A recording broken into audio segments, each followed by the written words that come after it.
We're, of course, celebrating tonight Earth science in general, which really exemplifies the idea that everything that NASA leads really to the ultimate goal of protecting and improving life on Earth. So I want to quickly talk about kind of the view of Earth, and I'm going to talk about it kind of zoom in, zoom out, right? Because for us to understand the Earth, we must see it in the broader context. And of course, closest to the Earth are terrestrial planets in our environment, and each one of those planets tells a story of how a planet can end up with a different destiny. When we study those planets, we learn about the processes that shape the Earth, about our past, and about our future. Very similar to the Earth, for example, is Mars, that started together with the Earth, but looks very, very different. We know now that Mars, of course, was very wet, and it lost a lot of the water, and we know now from actually one of the Goddard-built spacecraft that a lot of the reasons it lost that water is because of the scavenging from the solar wind, kind of ripping off over millions of years water out of the atmosphere. On the surface of Mars, of course, we landed with Curiosity rover near Gale Crater, and we really went into kind of a beach environment with rivers and what used to be lake beds and so forth. And we're learning about this and the amazing landscapes there, and really thinking about what could be in the future here of an Earth where the sun gets hotter and hotter, for example, as we go in kind of astronomical timescales, so forth, going forward. When we look at the outside of the solar system, and you already mentioned Cassini, we're looking at this amazing planet, Saturn, and its rings, one of the most majestic planets, just absolutely amazing when you see them, and even a telescope. I remember as a kid looking at it, it's like, there it is, the rings, it's amazing. Well, what's even more stunning is that there's moons out there, Titan and Enceladus, that we're now really thinking about in the context of the Earth, because of the fact that they have oceans and they spurt out organics in the case of Enceladus, something that gives us an entirely new perspective as to where we should look for life and how, in fact, we should do that. You can zoom back even more, and what you look at is a galaxy, and you remember that in that galaxy are billions and hundreds of billions of stars. Well, how many of them are like the Earth? I remember when I did my PhD in '96, we thought, well, perhaps there's planets. 96 is 1 year after 95, for those of us geeks, like you said. 95 is the time the first extrasolar planet was announced. So we thought, well, perhaps 10% of these stars may or may not have planets, perhaps even less. Well, oh no, there's many, many more of those now. And this next thing is just one example that we actually discovered with Spitzer, where we basically have a small star with 7 planets going around it. This is Spitzer following up on a ground-based observation. 3 of those, we think, are in the habitable zone, based on just the distance and temperature of the host star. We now know, based on Kepler and other observations, that it's very common to have planets. Every average star will have a planet. Many of them will have Earth-like planets. So it's an abundance of Earth like us, potential Earth like us here, but we have one home, and that home was recently visited by a spacecraft also led out of Goddard, OSIRIS-REx. It's actually on the way to a little body out there that it's going to collect matter with Bennu and bringing it back. But when it flew by the Earth, it took this picture, and it reminded us that, like coming from this deep space, coming to the Earth, how beautiful our planet really is, but also how fragile that planet is as we're living on it. It reminds us all these stories. I think many of us were in Australia when it flew over it. Some of us were in California, there at the top of the picture. And that's really kind of zooming back in, and the talks will be zooming into our beautiful planet that is such an important planet and subject, very worthy of our study and full attention. So with that, I want to introduce Marshall Shepard, our next speaker. And of course, Dr. Marshall Shepard is a leading international expert in weather and climate. and is the Georgia athlete. You like that picture, right? The Georgia Athletic Association, a distinguished professor. That means, in kind of in academic speak, the best of the best type of professor at the University of Georgia. And you're also an associate department head, of course. You were the 2013 president of the American Meteorological Society, the nation's largest and oldest professional science society in atmospheric and related sciences. And prior to the University of Georgia, Dr. Shepard spent 12 years as a researcher at NASA Goddard. He was the deputy project scientist of GPM. It's actually that mission that helped make predictions for the very storms that were going over the house of my father-in-law. And you know, so for me, this is really personal when I look at these missions now, of course, them being in our portfolio, but them affecting our lives in a direct fashion. He's safe, in part because of these predictions that are that came from that mission that you were directly working with, Marshall. I also want to say that, of course, Dr. Shepard received his BS, MS, and PhD in meteorology at Florida State University, and he was the first African American to receive a PhD from Florida State University Department of Meteorology, one of the nation's oldest and most respected. I'm just excited to welcome you, Marshall.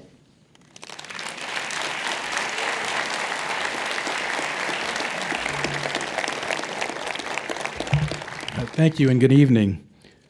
Now go far enough into space and Earth looks like any other star or planet in our night sky. But of course, we know it's not. Come closer and we see a planet bursting with color. It's bursting with life. It's covered by just the right amount of ocean, just the right amount of forested continents.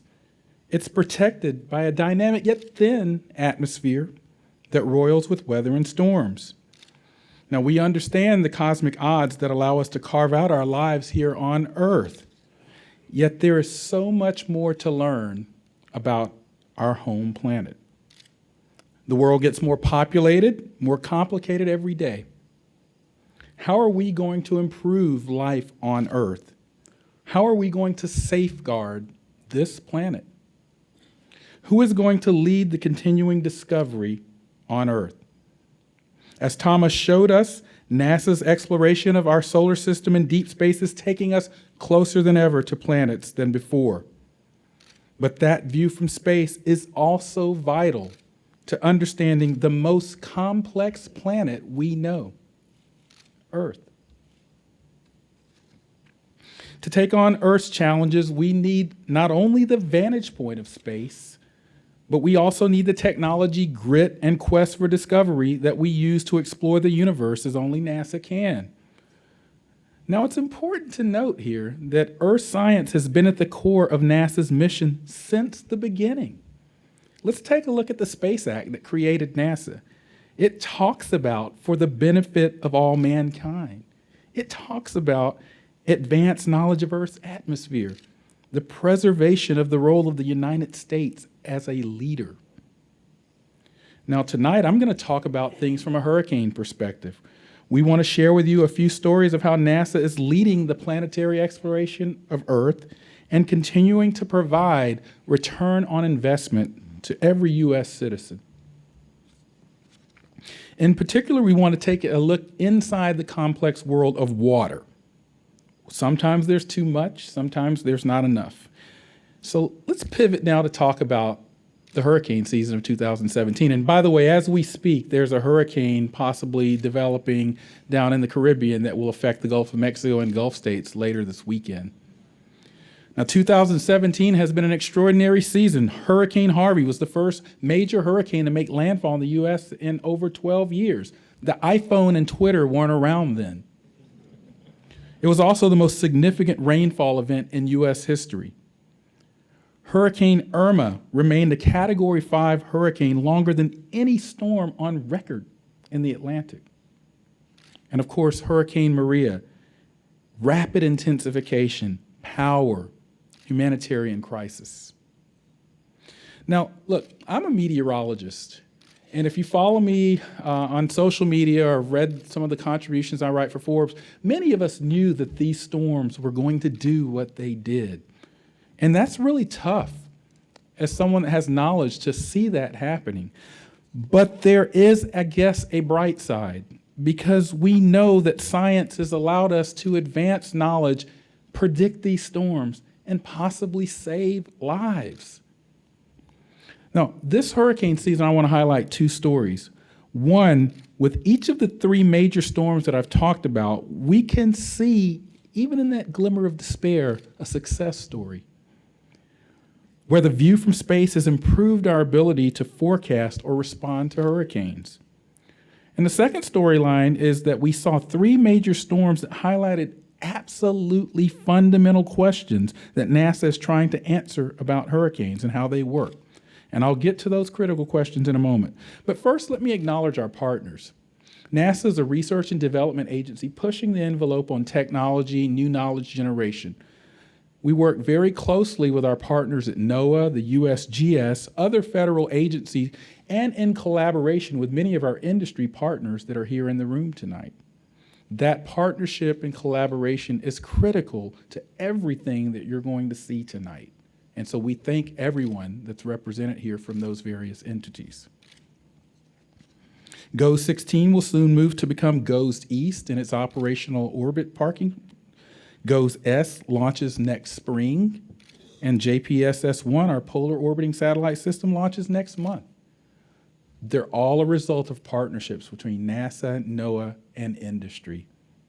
Now let's talk about some of those success stories that I mentioned earlier. Hurricane Harvey's rainfall.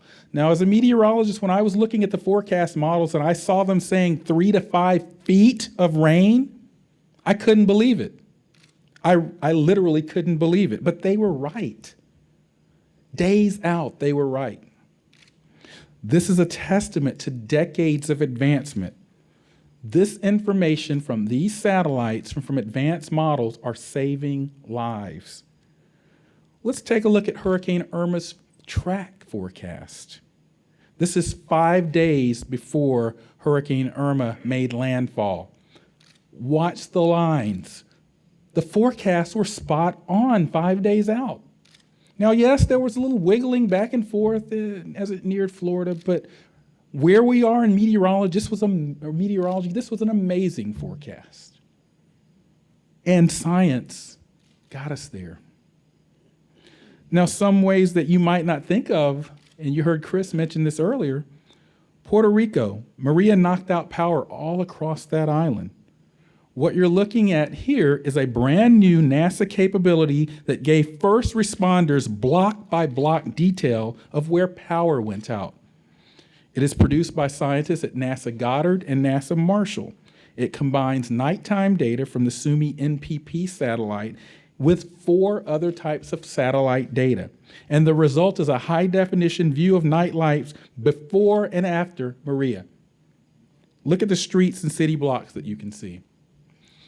But here's what's more important to citizens, particularly our citizens in Puerto Rico. This map you're looking at was put directly in the hands of FEMA and the National Guard last week, directly in their hands, so that they can map out a response strategy. The first time this satellite data product has been provided to first responders. Now let me pivot back to those research questions.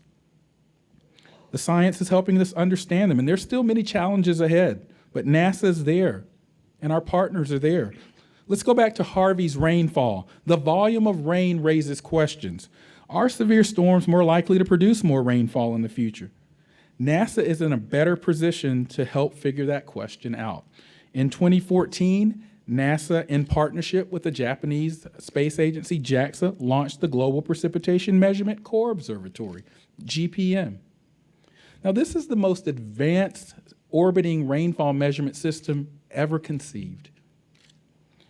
NASA is coordinating and fine-tuning rainfall measurements like never before. The core satellite has a radar and passive microwave imager that helps calibrate a constellation of satellites, 10 of them, to produce unprecedented global rainfall around the world.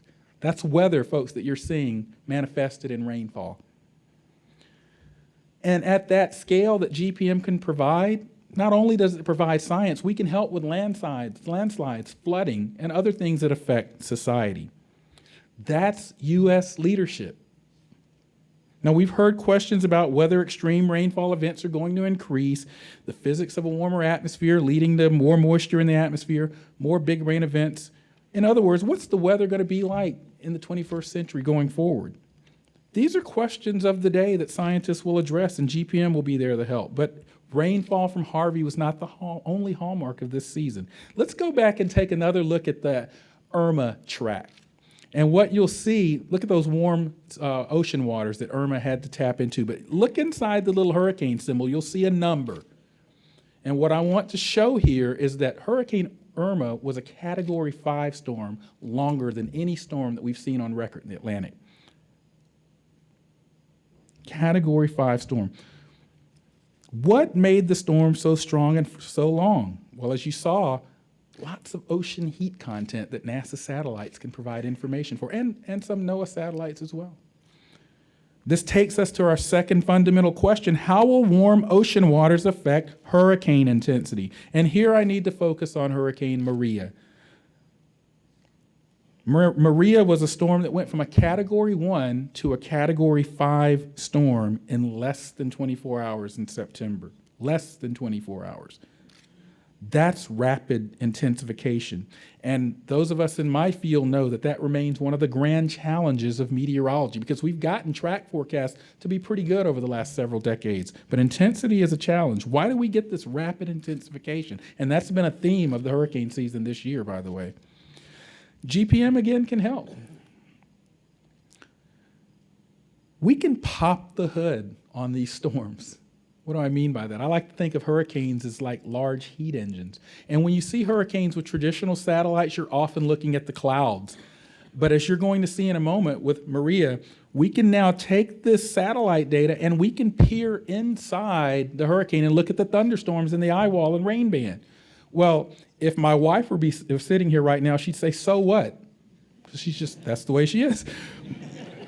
But the reality is there is a huge so what, because when we can see these thunderstorms developing and growing in the eye wall and rain band, they're showing the heat release that powers this engine. And that may very well be a clue that will help us with intensity forecasts.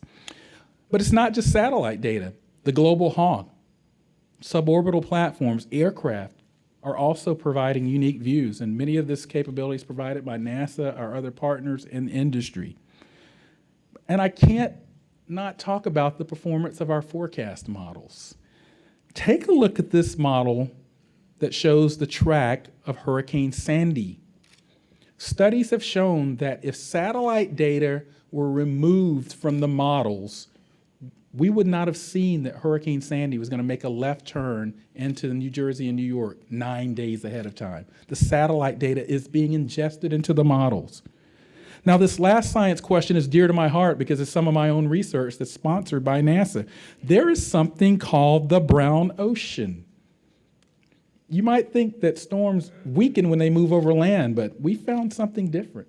Take a look at this image. You're seeing soil moisture from SMAP and other things. The red represents dry soil over Texas and Oklahoma. And look what you see, rainfall over several weeks to months. Now watch that change over to blue in Texas. That means the soil is getting wetter, it's moistening up.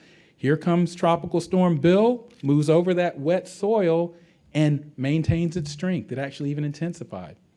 The brown ocean was feeding the storm just like the ocean would, that wet soil. That's the brown ocean. Now I'd like to introduce Dr. Krista Peters-Ledard. She's a hydrologist at NASA's Goddard Space Flight Center.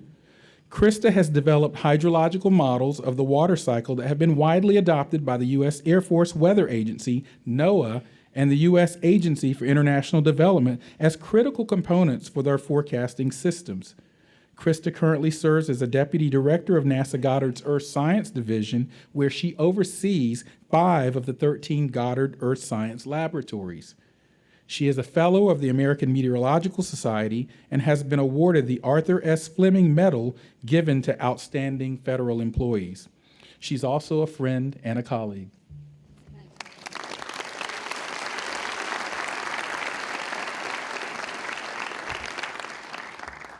Since NASA was created nearly 6 decades ago, this agency and the larger science community has essentially discovered how the Earth works as an interconnected system, as a planet, and we are still discovering. NASA is converting the space-based view of Earth into a pixel-level planetary intelligence system for navigating the challenges of the 21st century. One of those challenges is coping with drought. California, 2015. One of the most productive agricultural markets in the world was racked by a 4th year of drought. Wildfires burned. Crops wilted.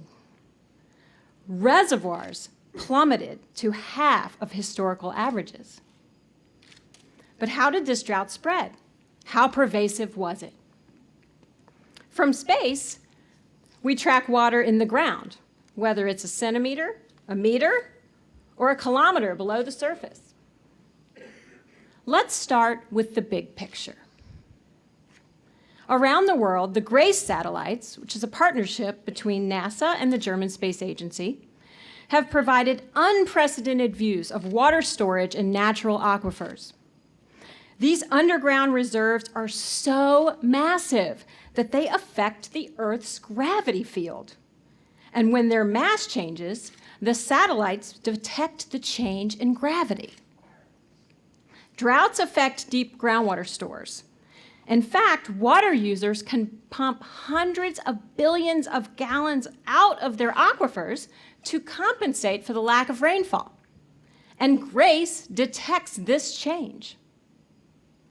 This view from space has revolutionized our understanding of water stored beneath the Earth's surface. But scientists at NASA Goddard can provide a more detailed view of conditions in the continental US by combining GRACE data with sophisticated computer models. These computer models help us decompose the GRACE signal into the surface, root zone, and shallow groundwater. And this view can help trigger critical water conservation measures. Stations on the ground provide a connect the dots picture, but the vantage point from space, combined with modeling, provides a comprehensive view of the California drought, how it evolved over time and ultimately ended. This constantly changing snapshot of shallow groundwater conditions is now used every week in the US Drought Monitor. This is the benchmark relied upon by decision makers at the local, state, and federal levels. So GRACE gives us a global view, and the combination of satellites and modeling gives us a regional view. But what if I want to know what's happening in a 30 by 30 meter plot of land, the size of a Landsat pixel? California's wine industry provides tens of thousands of jobs, pays $17 billion in wages every year, and is built on intensive agricultural practices. It is also at the forefront of using the view from space to save water and be more efficient. The E&J Gallo Company grows grapes on 100,000 acres across California. Nick Dukuzlian, the company's head of viticulture, said that during the drought, we were farming on a fine line. The model went from commercialization to survival. They use Landsat, which is a joint program of NASA and USGS, to monitor water use and the health of their vines. With constant care and a decades-long record of data, their irrigation strategy was modified, and the vines made it through. Not only that, but water usage was cut in half on some acres. The company uses commercial satellite data too, but as Dukuzlian said, Landsat is the most robust form of imagery across the state. We trust it more. In fact, the company is moving to a system of irrigation that is mapped according to 30 by 30 meter Landsat pixels. Working with IBM and an irrigation company called NetFM, Gallo is developing what they call farming by pixel, taking the foundational data from Landsat and converting it into drip-by-drip irrigation decisions. The company is also talking with its neighbors, the water-intensive almond growers, about the possibilities for their industry. This kind of approach would revolutionize the way people irrigate across the state of California, where, by the way, agriculture brings in receipts of $50 billion per year. So the next time you enjoy a glass of wine or some almonds, you might want to offer a toast to Landsat and to Grace.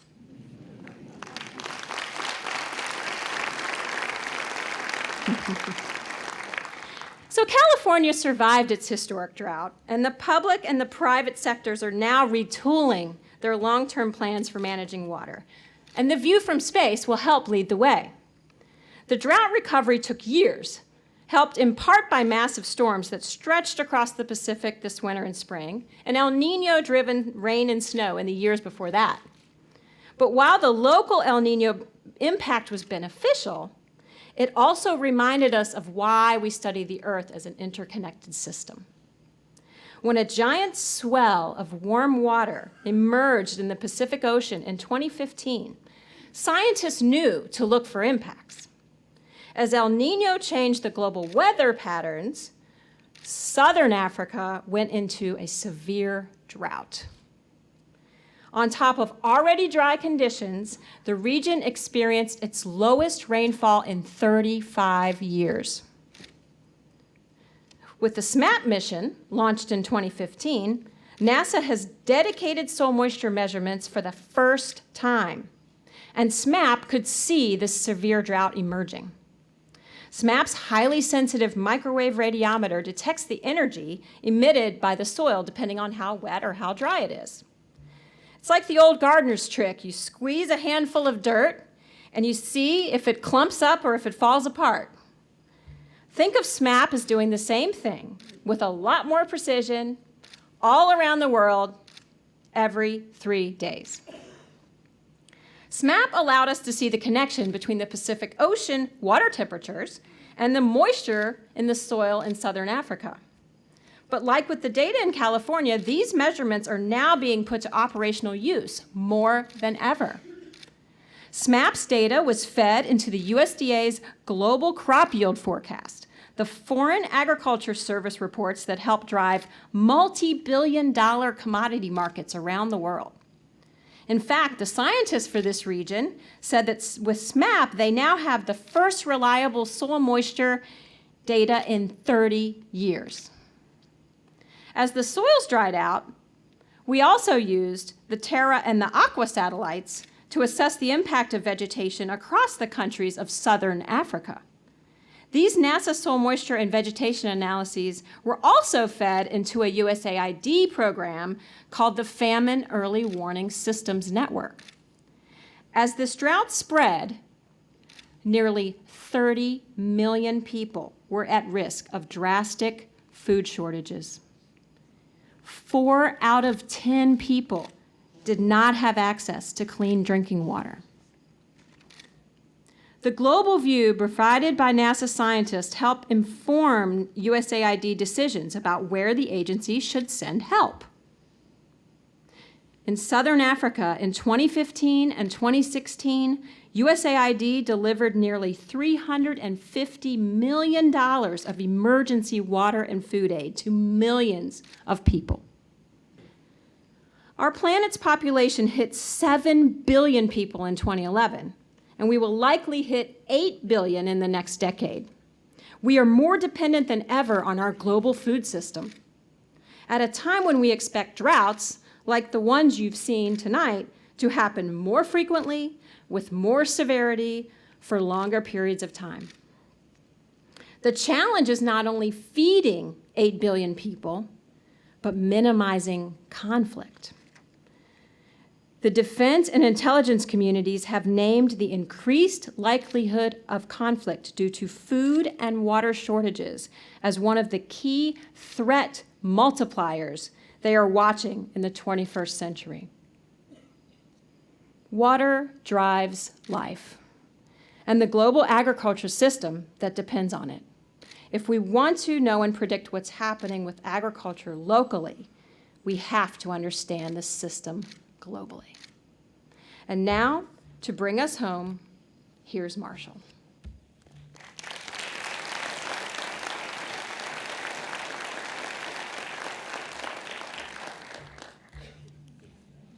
Well, there they are.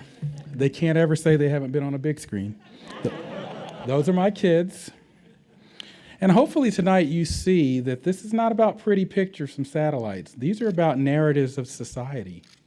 It's about their generation and future generations to come. The bottom line is this for me: there is no plan B planet for them or us.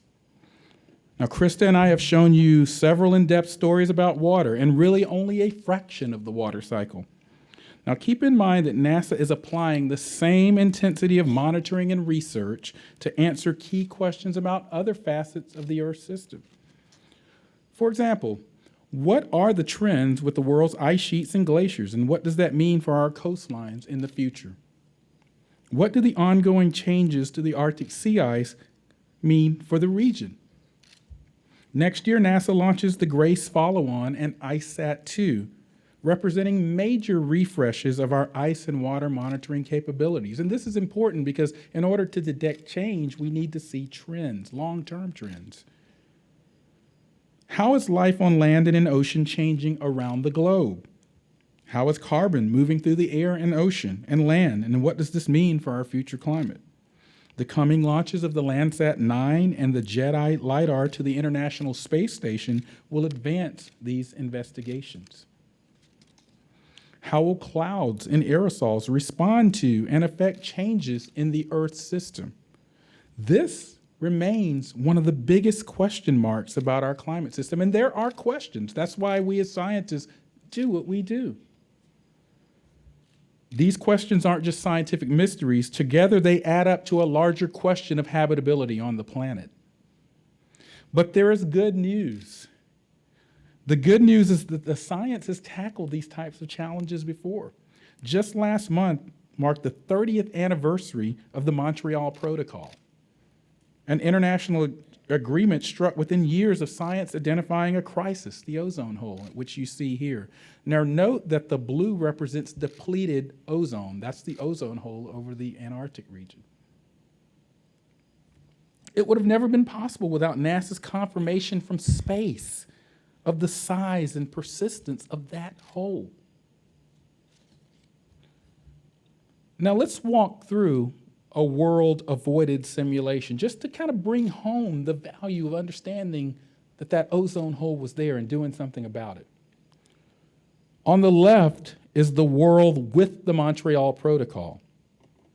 On the right is what the world's ozone layer would look like in the Northern Hemisphere if we didn't pass the Montreal Protocol. And keep in mind that blue represents depleted ozone. Watch what happens as we approach the year 2017, the year that we're in.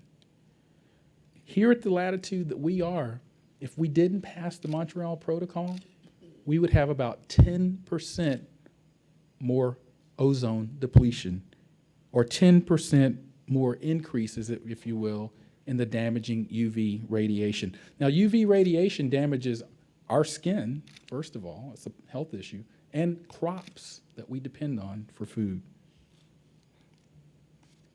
So science has risen to the challenge before, and as challenges mount, we'll need it again.